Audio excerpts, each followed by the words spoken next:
everybody. My name is Vija Williams. I'm the Director of Growth for the Kinney Companies, and this is our Wednesday webinar. We do these every Wednesday from noon to 1 Pacific time, and these are geared towards agents, and they are meant to be highly tactical. My mission statement for our Wednesday webinars is that everybody watching or listening can take away 1 to 3 things to implement for their business within 1 hour of listening to the webinar. So these are highly, highly tactical. We take pretty specific topics sometimes. Today, we have an incredible group today.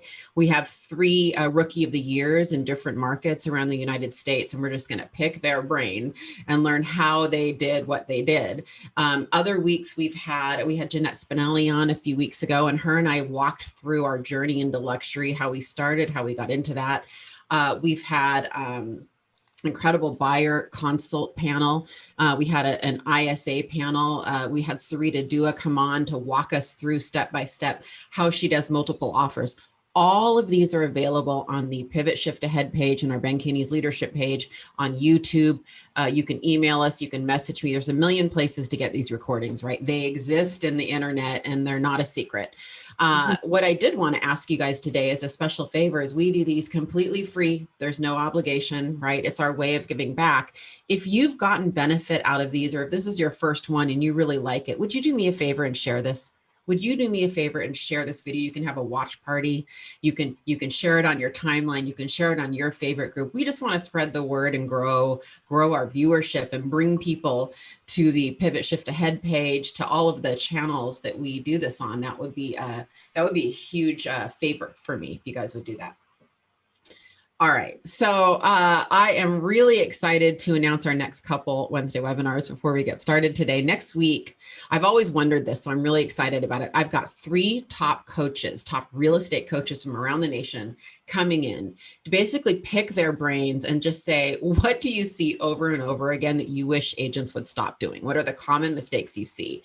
And then what do you really wish every single one of your clients would do? I kind of want to ask those questions, like, don't filter, tell me what you see, right? These guys coach hundreds and have coached hundreds and thousands of agents, and they all do it full time. So we've got a MAPS coach, a forward coaching coach, and then our lead productivity coach here in the Ben Kinney's brokerages, our Keller Williams franchises. So I'm really excited to kind of get the differing perspectives. Next week. The week after that, I'm really excited to bring one of my BFFs, Wendy Papasan, on, and we're going to teach you how to plan anything you want on one page. We call it a GPS or a 135. And then we're going to teach you how to take that and get into relationship with it on your calendar. And that's called a 411. So we're going to spend a full hour going through that with you. And speaking of Wendy Papasan, right after this webinar, Wendy is going to be on the One Thing webinar. I'm so excited about it. It's literally, we end at 1 and they launch at 1 p.m. Pacific time. So that's 3 p.m. Central time. And that's going to be the topic of how to use a retreat to advance your goals. And I know that my husband and I have used some of their framework for our annual couples. We've kind of done our own couples goal setting retreats. And so we just want to be sure that you have that link for to hear Wendy on that webinar right after this. So I'm really excited about that. And Hattie will post that both on Zoom and on Facebook.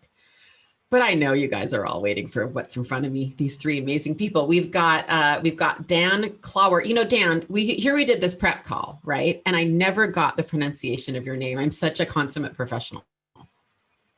You're muted, my friend. You did it right, Clower. It's like hour or flower or power. Perfect. Clower. Perfect. And Dan's out of Houston, Texas, and we're gonna go into. Dan blew me away on our prep call. Blew me away. Dan, you sold 37. Is that right? 37 homes. 37. You're in your 2nd year now. Is that right? Just wrapped up year 2, and it looks like I'll do about the same number, despite the crazy year we're having. That's amazing. It's amazing. So you came into this, and before you got into real estate, what did you do, Dan? So I was a sales manager for an outside sales company, and I was a realtor a very long time ago in California when I was 20. And I did that for a couple of years, no work ethic at all. And then going into outside sales really helped build a work ethic. And I always kind of had a feeling I'm going to go back into real estate someday. And I luckily did. Well, that's awesome. And I'm excited to launch into your mindset kind of walking into this too.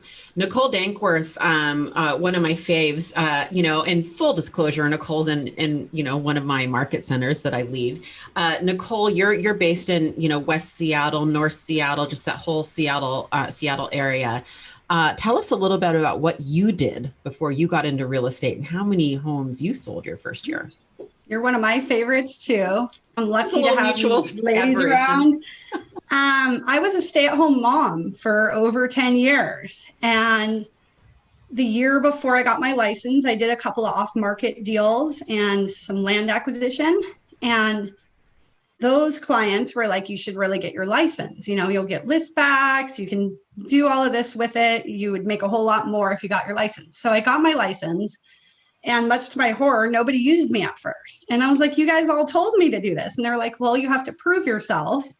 And so I just started doing open houses, reaching out to all my sphere. And I sold 26 homes over the course of 6 months, my first year. It's incredible. It's incredible. I can't wait to dive into more. And we're going to dive into more. You have your biggest fan is on our chat right now, raving about you. His last name happens to be the same last name as yours. Thanks, Jason. Alicia Brown, literally one of my favorite people. Cannot sing enough praises. Alicia is another full disclosure. Alicia is one of my team leaders. She leads our Olympia, Lacey and Olympia, Washington Market Center. But prior to that, you were rookie of the year in your particular market, Alicia. Tell us a little bit about what led into you coming into real estate, what you did before and what you did your first year. Well, I graduated college from Washington State University. Go Cougs, gotta throw it in. And I didn't have a job. So I started working the front desk as a receptionist at a real estate firm. And I worked there. It was quick, a couple months. And at one point I was helping an older agent on their computer, teaching her how to copy and paste. And I looked up and I realized that she was making more money than I was. And that's when I was like, And I went into Rockwell and I got my license, and the rest is history. That's incredible. I love that you lasted like T-minus 2 weeks. Literally. In that role, because I know you well. And that probably took patience for you to last 2 weeks. Yes. That's awesome.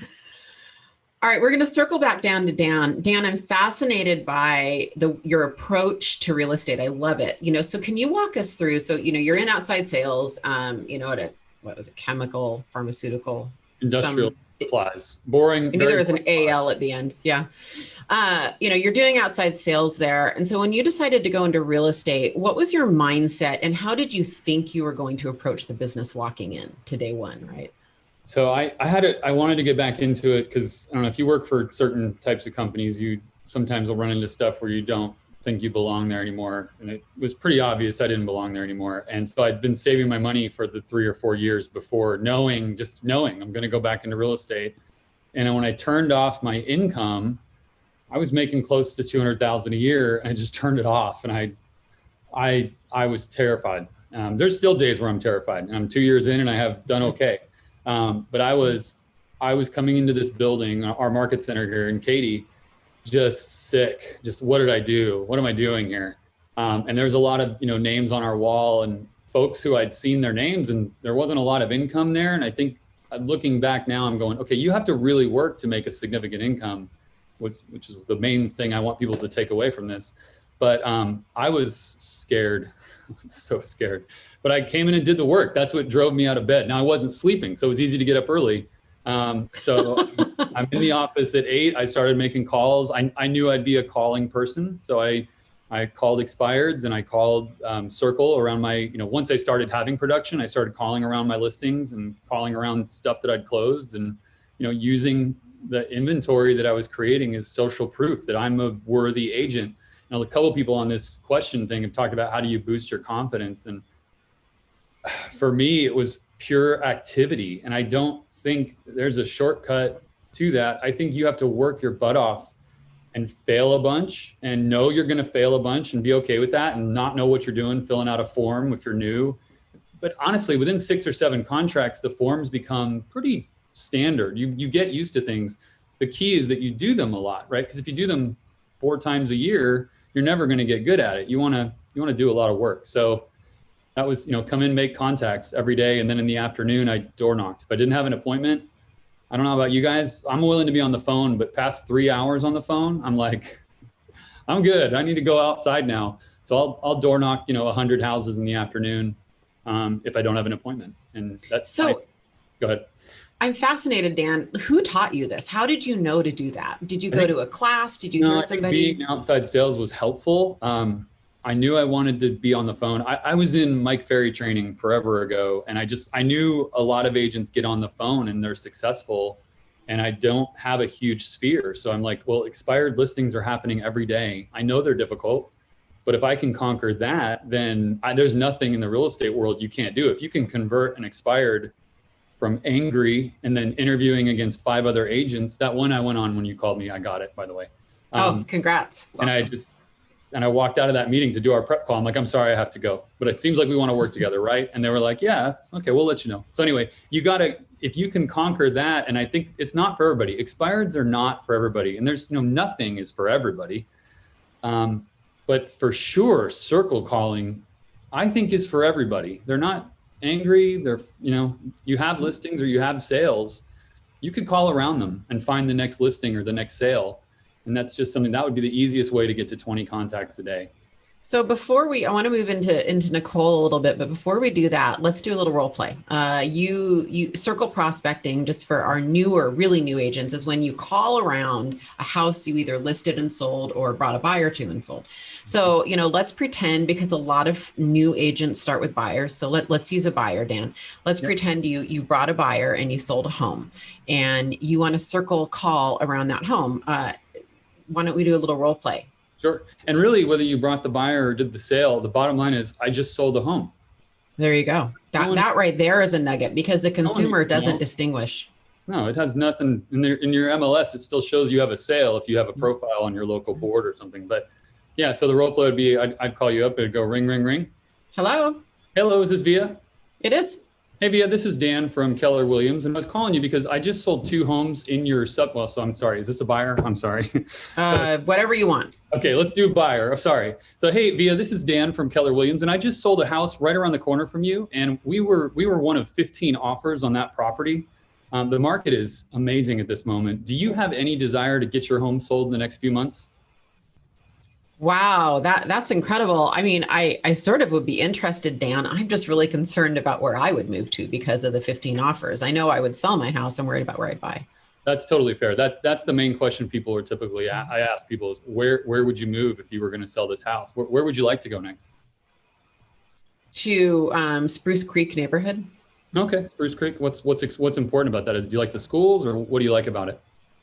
Yeah, I think, we'd just kind of like to upgrade our house, and we like that school district. And, it's an area we've been looking at for a while. Awesome. How soon would you like to be there? Whenever. I mean, it's virtual school. We don't really, we can go now. We can wait. Okay. So how much money would you have to get for your home to kind of justify that you'd want to move? $595 to $600. Okay, awesome. Well, would you mind if can you indulge me for 1 minute? Can I take a look at your neighborhood real quick? And they usually say, yeah, and I can pull up on my MLS while I'm on the phone.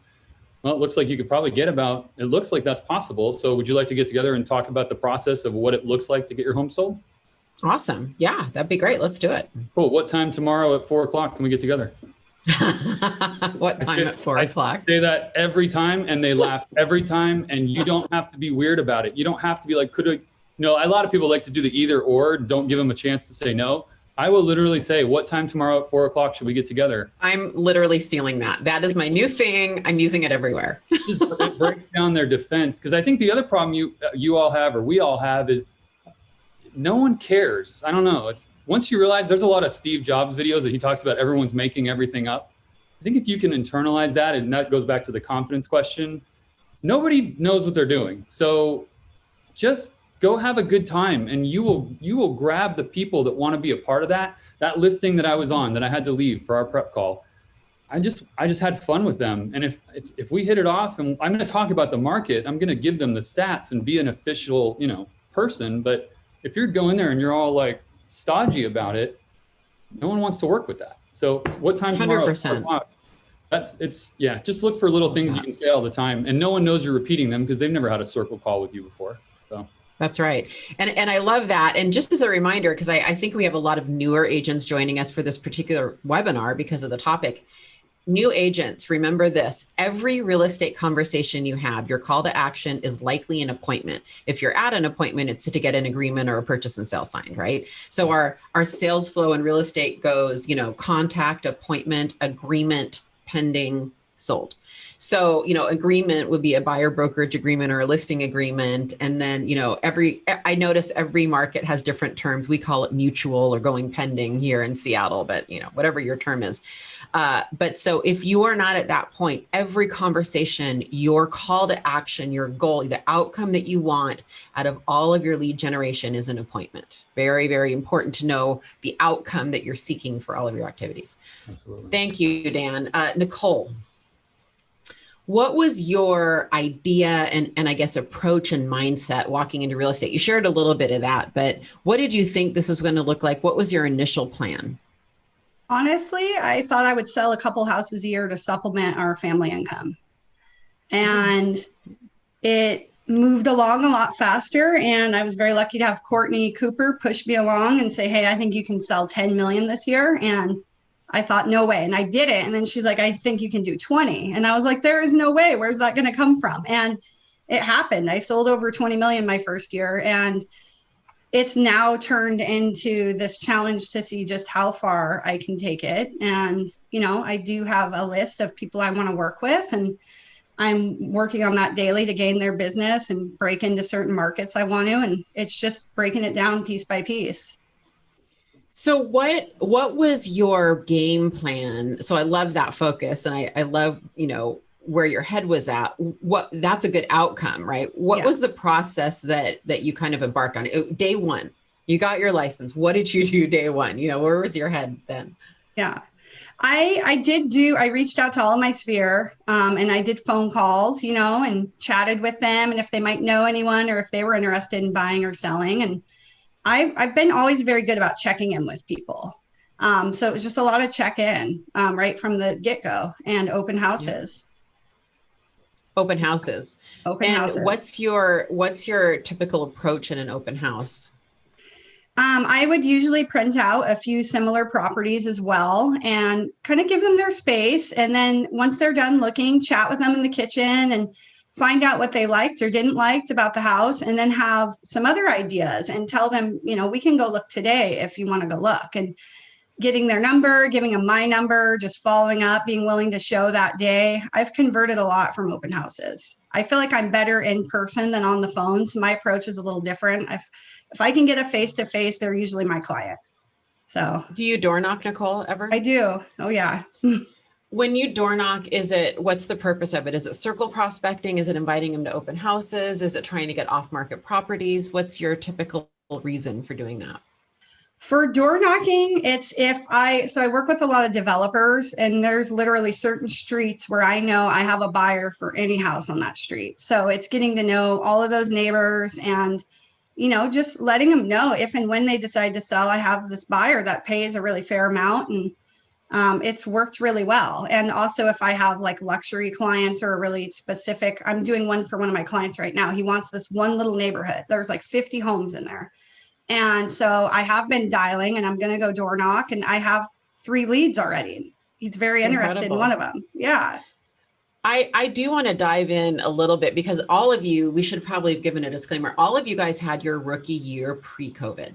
So I do want to dive in a little bit later on how you would have adapted what you did during COVID and what you're doing now. One of my questions is door knocking. I know that agents are door knocking now. It's a little controversial. I know that my team, what the agents on my team have felt comfortable doing is leaving a flyer, not necessarily knocking on the door, waiting for a person to come. So I want to dive into that a little later, but I want to stay on something you said.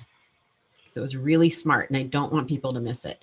When I asked you what your approach was at open houses, a lot of your answer was, well, I want to try to go show them houses, after the open house, or I want to go to their house, whatever. You have been, because I know you well and have coached you a little bit, you are really good about closing for that appointment immediately.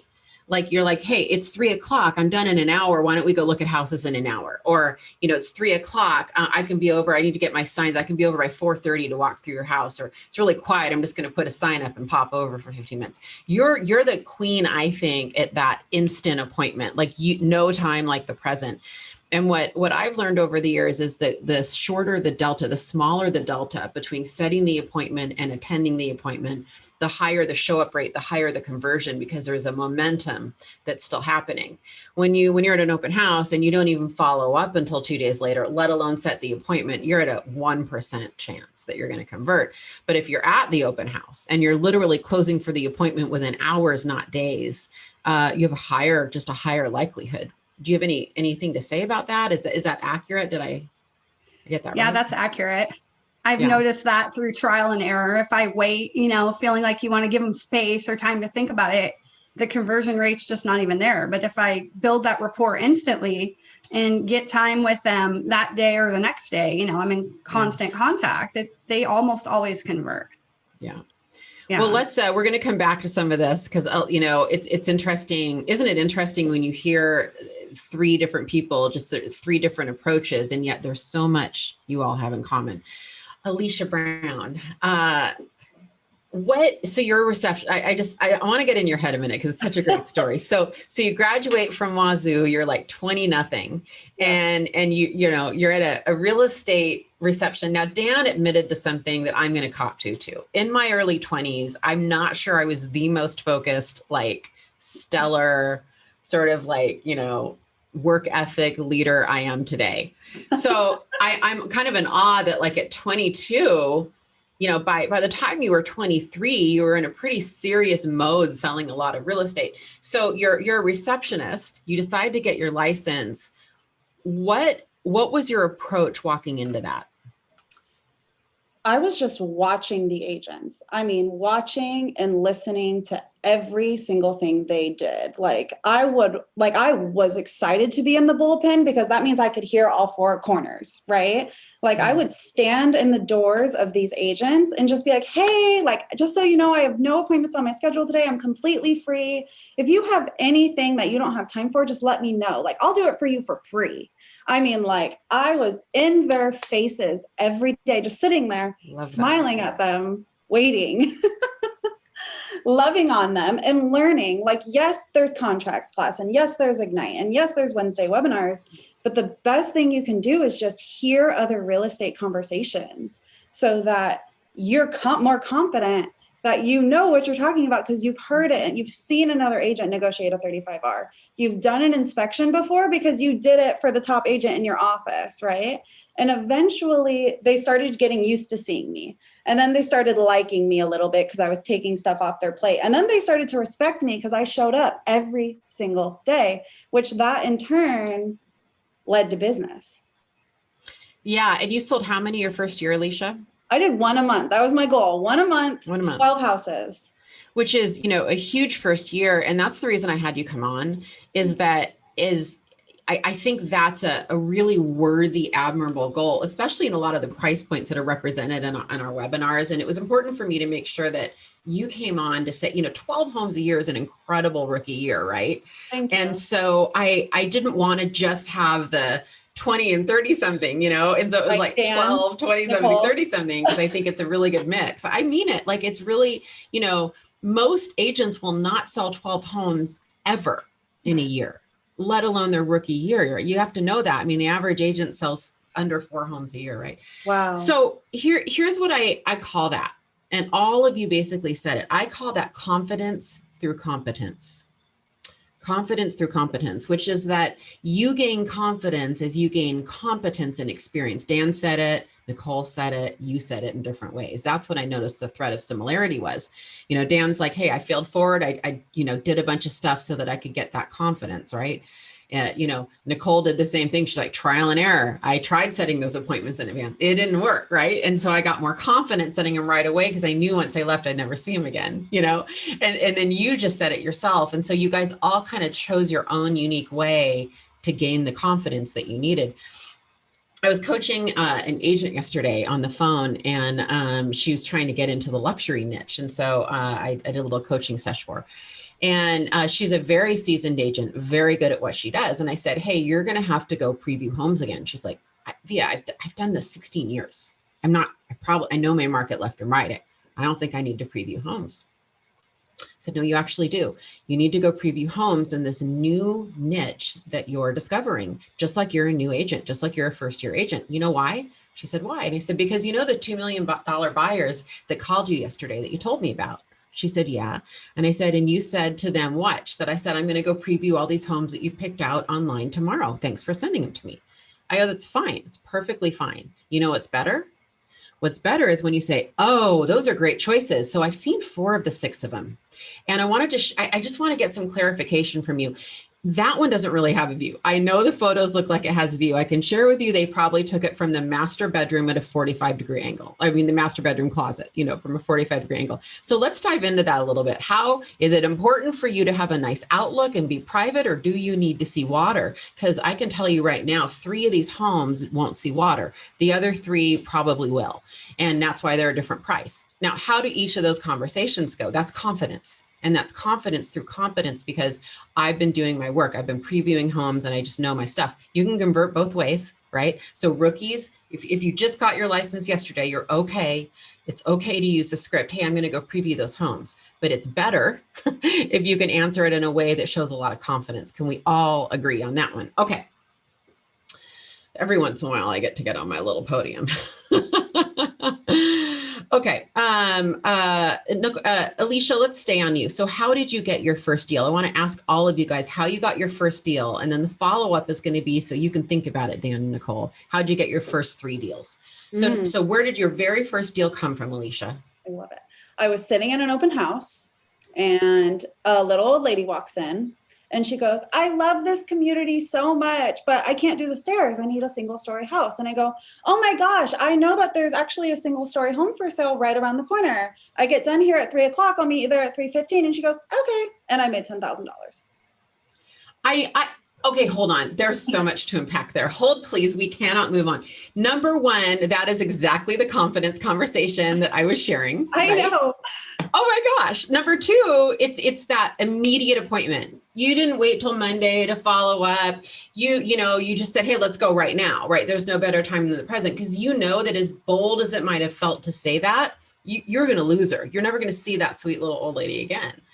Wow. I tell people, for real, like if your open house ends at 3 o'clock, you do not plan something at 3:30. 100%. It needs to be your expectation that you are moving into appointments after that you're sitting in that open house. And if you're running out the door at 3 o'clock, like, oh, bye. Preach it, woman. This is like, it's amazing. Yes. Just yes to everything you just said. Amazing. So how'd you get your next few deals after that? I was sharing a co-office with another broker, and they were one of the top brokers, and they got a sign call, and they were like, oh, I have appointments. I can't show it to you right now. I can show it to you a little bit later. And I looked at them and I was waving my hand and I was like, I can. And they were like, oh, actually I have a broker here who can meet you out there. I met them out there. They didn't buy that house, but they bought a house around the corner, and I made $10,000. Hold on. You're not going to gloss over that. We're going to drill down deep. How did they buy a house around the corner? What did that look like? So you meet them at the house. Yep. Okay. And they go, I don't know. And I was like, oh, well, are there any other houses? Like I'm free all day today. Are there any other houses you want to see? He goes, I don't know. And he pulls up Zillow and he just like browses a second, because I wasn't prepared. Right. I'm like, where am I? What turn it? Right. Pulls up Zillow, looks around and he goes, oh, like, yeah, there's one right over here. Can we go open it? And I said, yeah, let me make sure it's vacant. And I opened it. Okay. I just love so much about this. Like being there. And again, all agents listening, if you tweak anything, it's this mindset of the appointment is now. The appointment is as soon to now as it can be. I can't stress that enough, especially for those of you who have experience doing internet leads. I mean, the ideal appointment is now. Any hour beyond now is just going to, decrease your likelihood of conversion. Yes. What about your third, fourth, fifth deal, next few deals? Open houses, agent to agent referrals, like they'd be like, I don't want to drive an hour. And I was like, I will. Yeah. All day. Yeah. That's so great. Awesome. Dan, what about you? How'd you get your very first deal in real estate? My first deal was I take it back. The very first deal when I was part-time, I started door knocking on Saturdays to try it out to see do I want to door knock. And I actually had a riot. This was way pre-COVID. This was in 2018. And I had a good time. And I met a couple the first time door knocking. I was doing like 90 houses and their dog ran out. I petted the dog. I don't know why people invite me into their homes because nobody should invite anybody into their homes, but they invited me into their house. And I was petting their dog. I think it's because I bond with the animals and I don't have a dog, but I love other dogs. So I go in and we listed that house like 3 months later. They were like, well, our daughter's graduating. And this was in like January, February. I was just trying it out. This was before I ever got into the business full time. And like, our daughter's going to graduate. We don't need this 4,500 foot house. That was from door knocking. So to your point, just showing up in the neighborhood. And they did know I wasn't a full-time agent yet.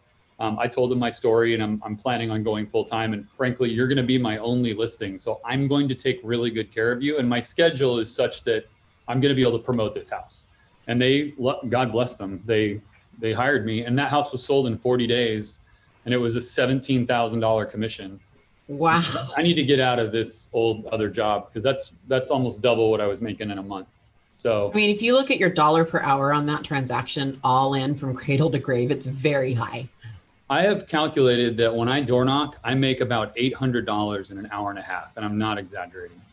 I'm kind of like, should I get off the phone and just door knock all day long? I don't know, because I'm serious. I've done the math on how many homes I've sold in the subdivisions where I door knock and how many times I've door knocked them. I do it every month, and it's seriously like I make $8 every time I put a piece of paper on a door.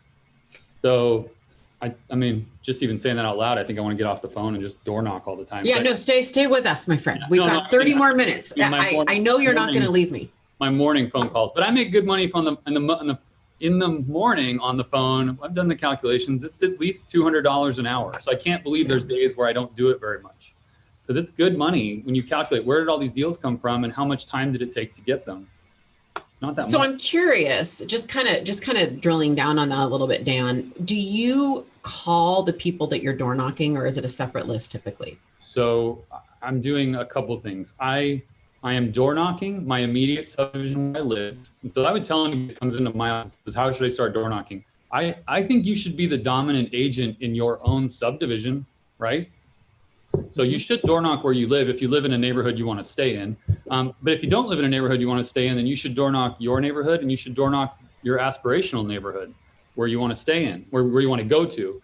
Somebody asked earlier about how do you door knock with social distancing. Right now, I'm just doing flyers. So I have been door knocking for a couple of years now, and I'm well known enough from doing the market. It's a market report every month, what's gone on in the neighborhood. And now when I'll see people I don't even know and they're like, hey, what's the market report say this month? And I've left it on their door 20 times. So that's kind of fun that I'm getting the recognition now where they know who I am, just seeing me walk around. So that was the first deal was a door knock. The second two were expired phone calls. I'm telling you, people think it's hard and it is, but if you make a few hundred phone calls a day, I use a dialer. I think a lot of people probably use Vulcan or Mojo. You have to be willing to put in the work, but then that also goes back to the mindset.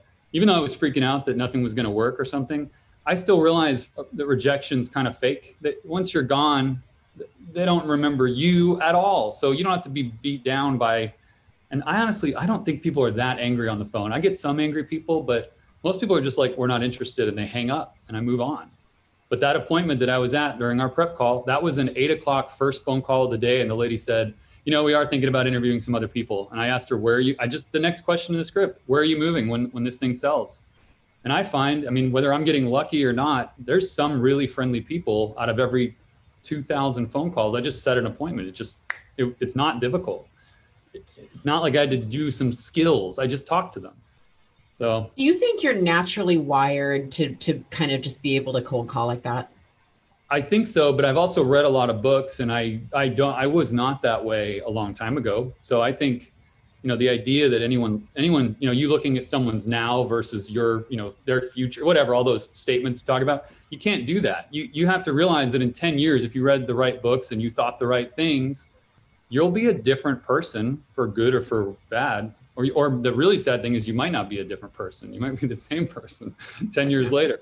So I was a very timid, I mean, I've always been loud, but I was still freaked out. And so now I can get on the phone every morning, and it's a muscle. You have to train that muscle. I was terrified the first few weeks, but after about a month, if you make 200 or 300 phone calls a day for a month and you're still alive, and you set an appointment where you get a listing that makes you $19,000, you're going, I'm really glad I did this. And I've had people go, oh, I don't want to pay for a dialer. That's too much money. And I'm going, okay.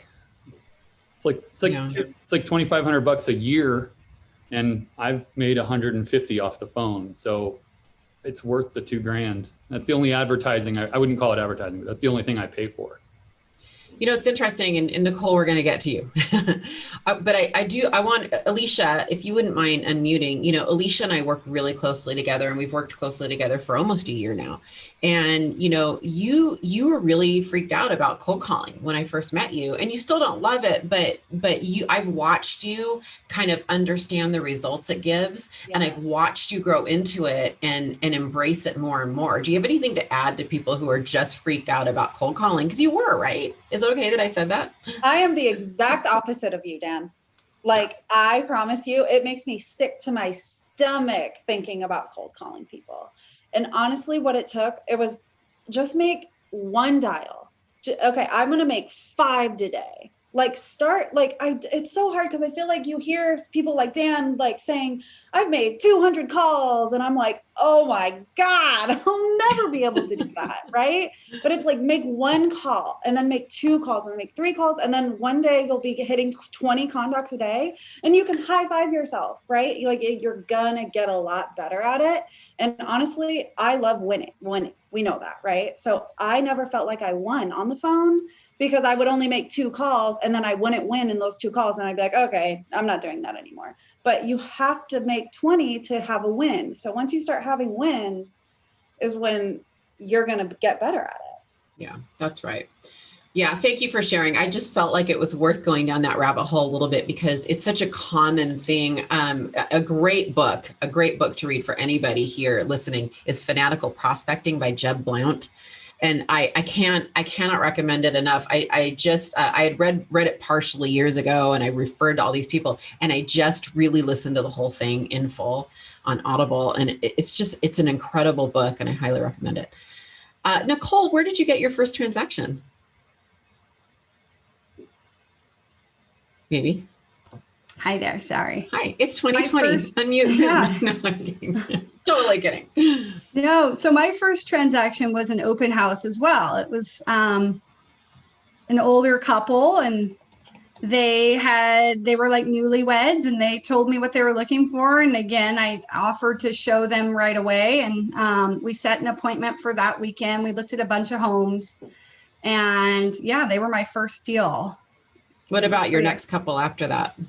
All of the rest, like, you know, 2nd through 5th were referrals. Either my son's school, they were friends, and I kind of knew what their dream house was, and I saw it hit the market, and I sent it to them right away. So my second sale was actually over $1 million. It was like a $1.2 million home, and we beat out multiple offers and got them their dream house. So that was really exciting. And then 4th, one was a soccer mom. And, you know, for my son's soccer team, found her family a house. And then she referred me to her friend who was like pre-approved, ready to go, found them a house kind of simultaneously. And it just snowballed. It was all kind of sphere-based. Okay, rewind. We're gonna drill deep on those 2 things, because you said a lot. You know, one of them is you said, well, I kind of knew what their dream house looked like. How did you know that?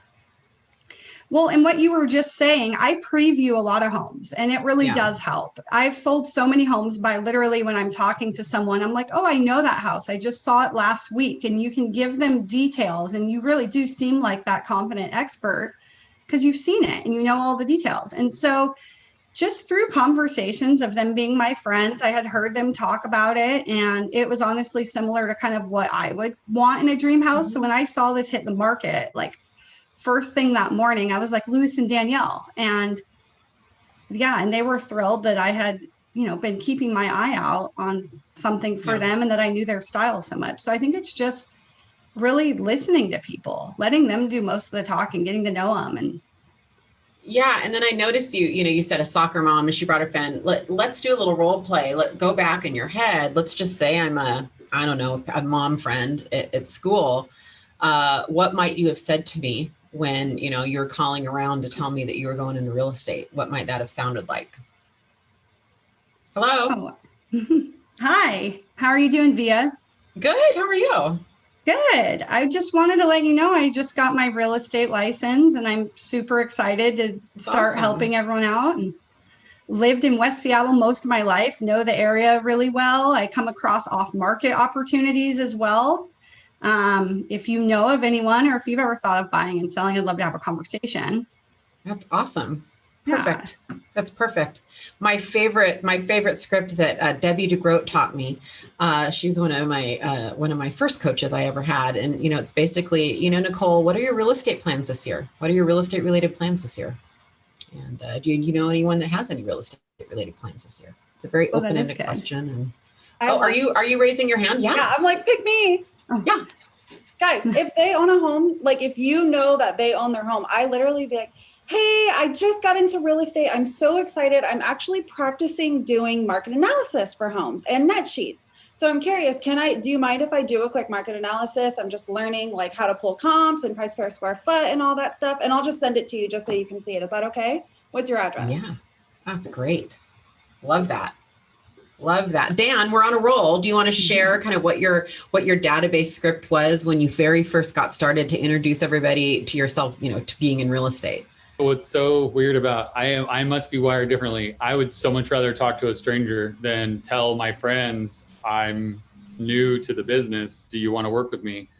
I did do that out of desperation, and ironically, it did bring a few transactions. So obviously, it does work. But for me, it was, hey, I'm going into this full time, and for me, it was a lot of people that knew me in my previous sales job, and so they knew my work ethic and they knew me. And so that was really the whole idea was I'm going to go do this now, the same high level that I was doing the other job. So yeah, when do you plan on moving? When do you plan on moving is like the easiest question, which is what is your real estate goals this year? When do you plan on moving? They're going to either have a plan or they're not.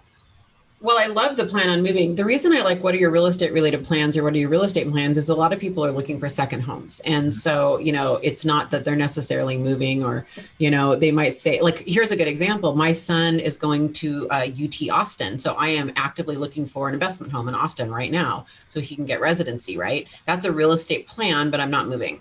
Right. So it's open-ended.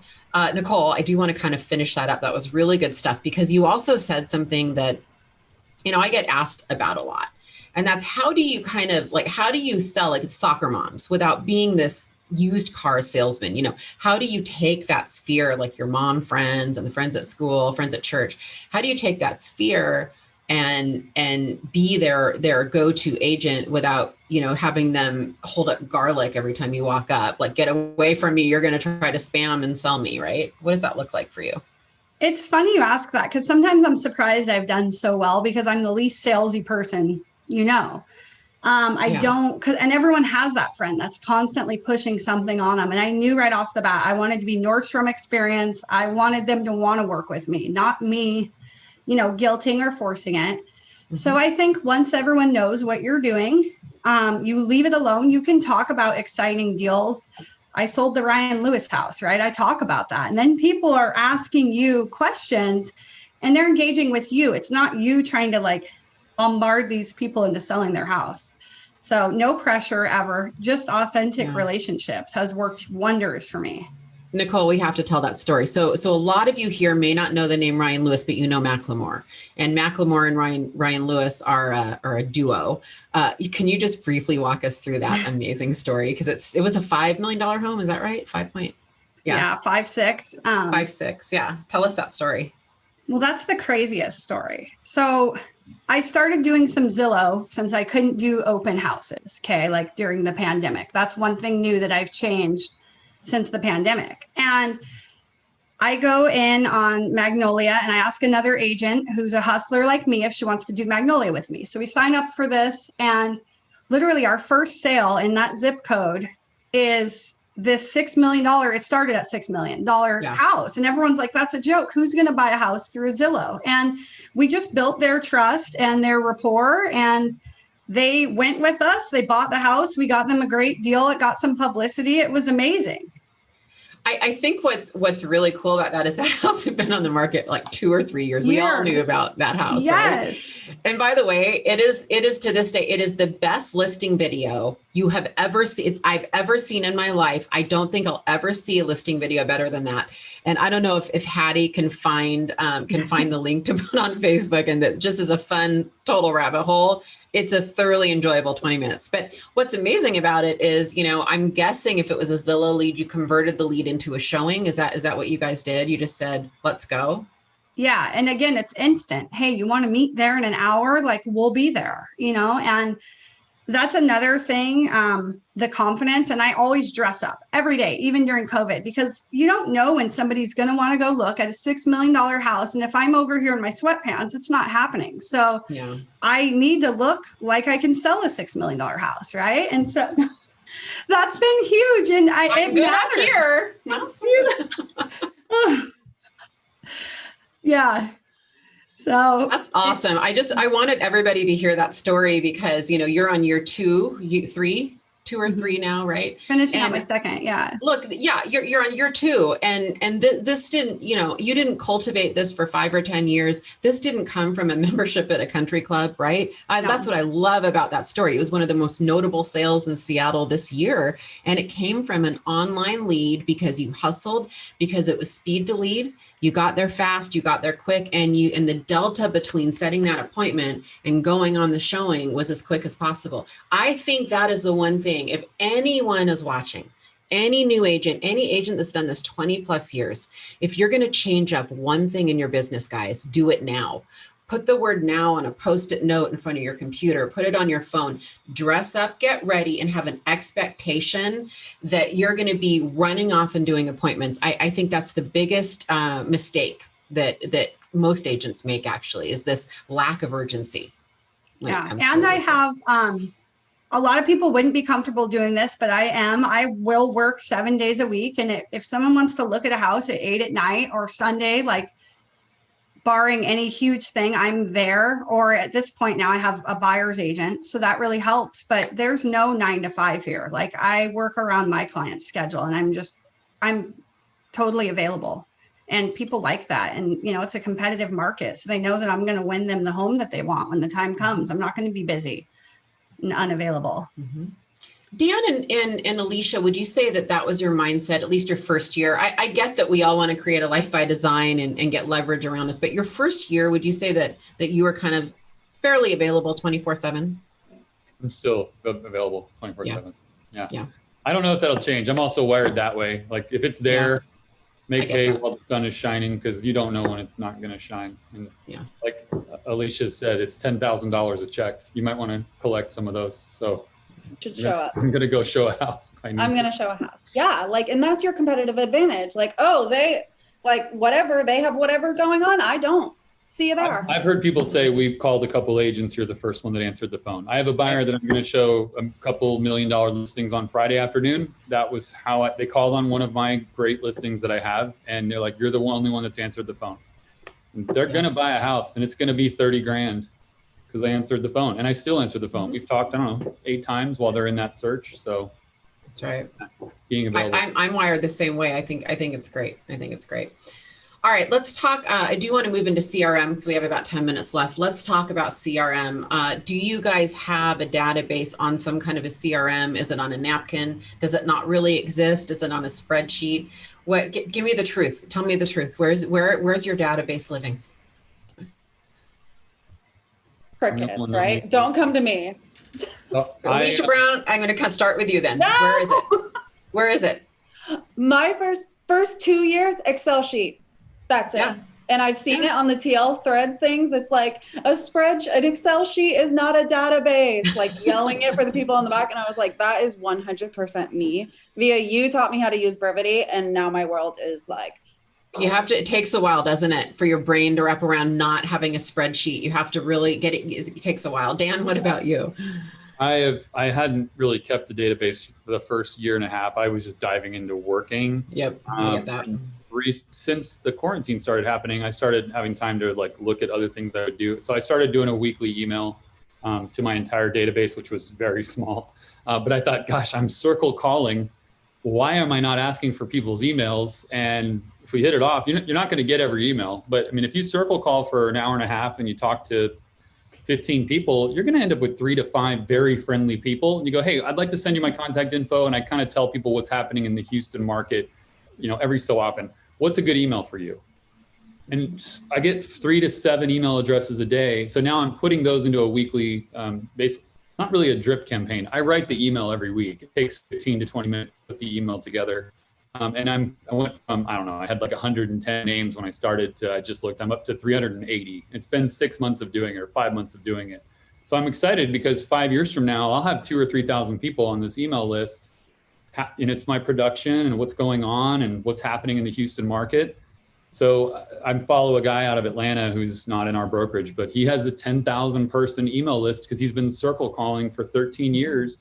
He does over 100 deals a year now. And the only lead generation he does now is put together this email, 30 minutes once a week. So great. And I'm not going to stop making phone calls, but I'm like, gosh, what if, you're on the phone. I'm going to be on the phone for the next 20 years. So I'm just going to see my snowball get bigger because I'm going to, if the minute you're willing to send one email, you should have as many people on that email as you possibly can. So that's the goal now, is add to that. So my CRM now is purely just putting every single person I've ever met in my life to say, what's a good email for you?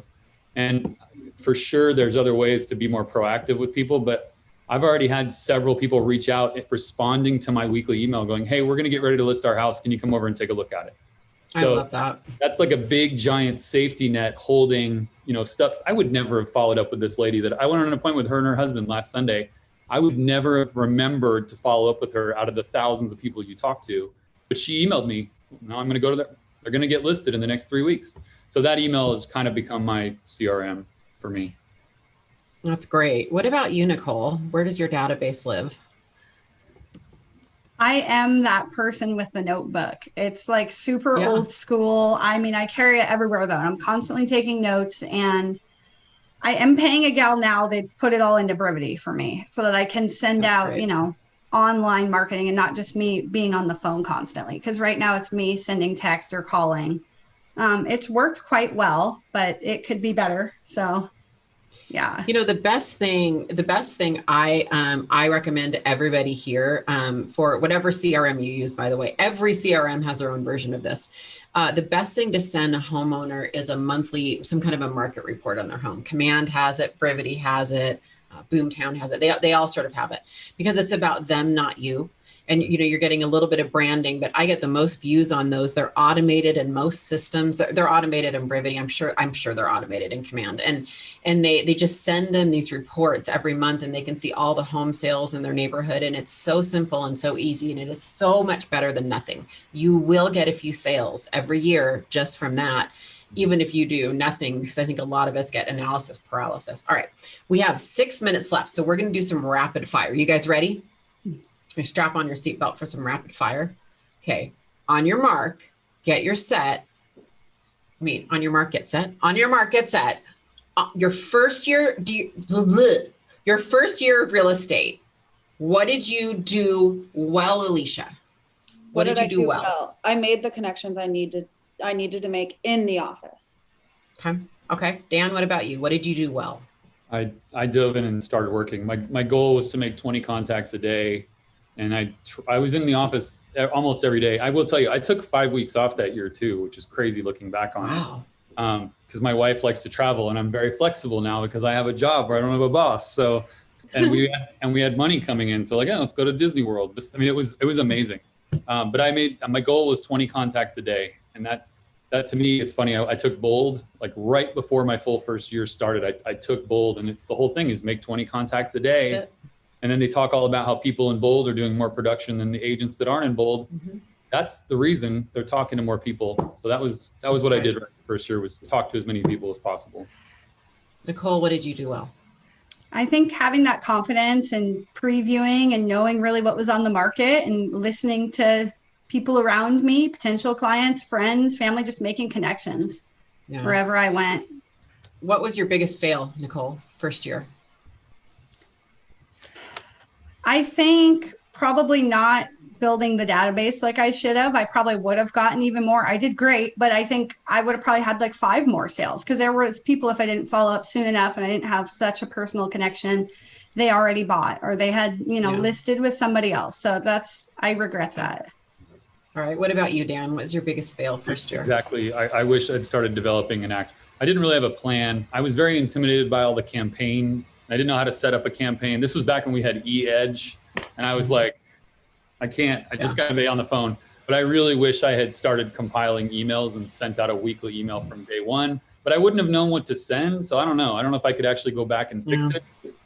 I do wish I had started doing what I did 6 months ago, a year and a half before that, because I'd have a 1,300 people in my email by now. Yeah, I get that. Yeah, totally. Alicia, what was your biggest fail first year? When you walk into somebody's house, AKA in a listing presentation, you go to take off your shoes every time. Like, start the process of taking your shoes off. And I took my iced coffee and I went to go take my shoes off, and I set it down on their nice furniture without a coaster. So that is something you got to be considerate. Like, you are going into these people's worlds, and I could have, once I set this down, I should have turned around and left right then and there, because there was no way I was going to get hired. Yeah, well, you shouldn't bring a beverage in anyway. So that's an awesome fail. I love that. Okay, one final question. We have 2 minutes left, and this is a really important question. If you were starting your first year during COVID, what would you recommend? What do you think you would have done, or what would you do, or what would you recommend to all of our new agents watching during COVID? Nicole. It would be very different. If this was my first year and I had some huge goals, I would be dialing and doing what Dan's been doing hours a day, because it does work. And, and if you are coming from nothing and you can't really do the opens and the face-to-face like you usually do, which I'm a master kind of networker, if that was all taken away, it would have to be the phones and sending out stuff to your sphere and leaving flyers on doors. I mean, yeah. What about you, Dan? What would you recommend, and what are your thoughts on that? Looking back at that first full year, the goal was 20 contacts a day. I track my numbers. So I think you should, number one, you should track your numbers, or you don't know how you're doing. When I look back at that end of that year, I only made 14 contacts a day, and I thought I was doing well. But when I added it all up, I'm like 14 a day. So now I have an accountability partner in my office that sits over here, and we pay each other $5 a contact if we miss our number below 20. And to date, we've been doing this now. It took forever. Started doing it about a month ago. I have never paid him. He had to pay me $55 on the second day, and he was angry. And I just thought, there's no way I will ever end 5 contacts or 4 contacts short. There's no way I'm giving you a $20 bill. Like, there's no possible chance. So for whatever reason, that little, and it's maybe, a couple contacts, it's $5 or $10. It's not a lot of money. I will never pay this guy. That's my goal in life. And I have made 20 contacts or 22 or 24 every single day for the last month. And I'm kind of excited to see, where is this going to take me in the next year? Because I've never averaged over 20 a day, and I had a pretty good year. Like, now I'm going to do 20 to 25 a day. So whether you get a dialer or whether you door knock, I wouldn't necessarily door knock right now. I'm leaving flyers. I believe if you look at everybody that failed in the last year in real estate and you had an honest discussion, did you talk to 20 strangers or 20 new people every day? The answer is no, 99.9% of the time. And if you did, you'd uncover a lot of leads. I wrote in your answers to your questions, if you talk to 20 plus contacts a day, there is no way you're not going to put yourself in the path of 10 or 20 deals in a year. You have to. And that's really what it comes down to, is how can I get my 20 contacts a day? Well, I would encourage you to figure out how to get those 20 contacts. That's great. And that's COVID proof too. Alicia, go quick, my friend. What would you say to all new agents starting in COVID? Agents aren't prospecting, especially right now. So if you get out there and do it, you are going to stand out and they will respect you for it. And sure, someone might be upset, but go over the top. Go to the dollar store and go pick up a bunch of hand sanitizers and have Lysol wipes in your hand and have one in and keep your mask on. Just go over the top with safety so that they have nothing to say and still be out there doing it, because your opportunity is tripled, doubled, whatever, because there's nobody else out working right now. Amen. That's right. Love these answers. This is amazing. Thank you guys so much, really, for taking an hour out of your day to teach all of our agents that listen and watch. I know for a fact they got a ton out of this. I know I did. And for everybody watching us live, it is 1 p.m. It's actually 1:01 p.m. PST. Please go right over to the One Thing webinar and watch my friend Wendy Papazan talk about how to use retreats in goal setting. I promise you it'll be worth it. Thank you guys so much. Next week, Coach's Corner. The week after that, Wendy and I are going to go over the GPS and 411. Have a fantastic week, everybody.